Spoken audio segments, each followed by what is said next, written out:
Tom Callender, he's been a family friend for many years. Whenever we had that infamous Jimmy Evans meeting, July 11th, 2023, Suzy and I were searching and scrambling, what do we do? And so Tom, the other board member, is my mom and I and Tom. We booked a ticket to meet him at his home in Montgomery, Alabama. And we just wanted to lay out everything that had transpired and let him just really lay it out and just let him know, hey, this is what's gone on. Suzy and I aren't on television. This is why. And when we first went there, as far as the marriage went, he said that he believed the Word of God is black and white. And so we were like, okay, this is great. He's completely with us. He believes the Word of God.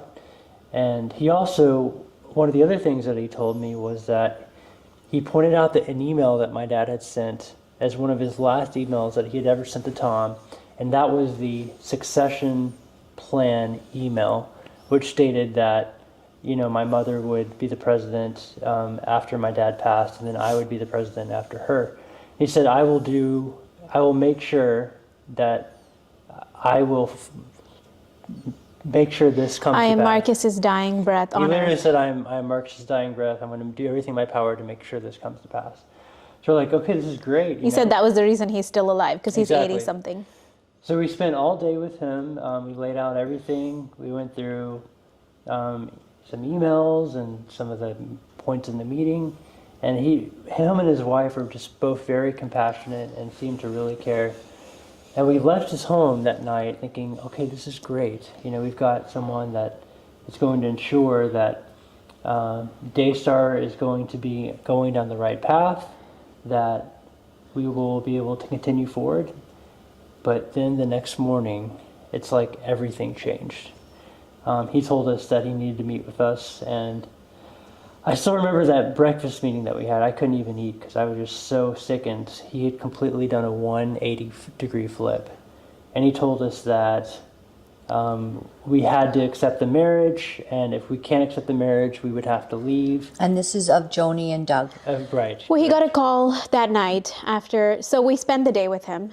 And him and his wife were very, very loving. They reaffirmed all our biblical beliefs. Yeah.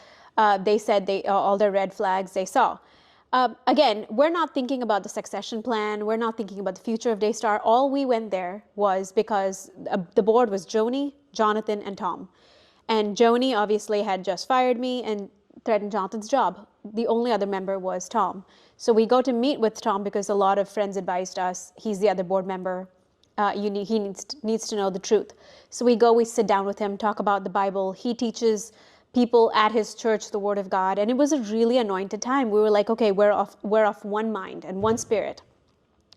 And so everything was wonderful until he got a call that night. He told us the next morning he got a call from Joni that night, and that he said he completely changed, and now he said, you know what, the Word of God actually is not black and white.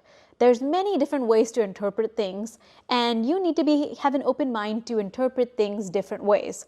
Immediately, red flag, and I was like, I check out, peace out. I'm good. Thank God I'm fired. I'm good. And it was a long struggle for Jonathan, though. He kept hoping. I mean, you can talk about your part, but for me, I was done. Well, we were just completely shocked that someone could flip 180 degrees just from overnight. And so whatever my mom did, I don't know if she threatened him or what. He said that she did. Yeah, he was just a different man. Wait, did he say that? He said, I'm scared for my life. Doug might come after me.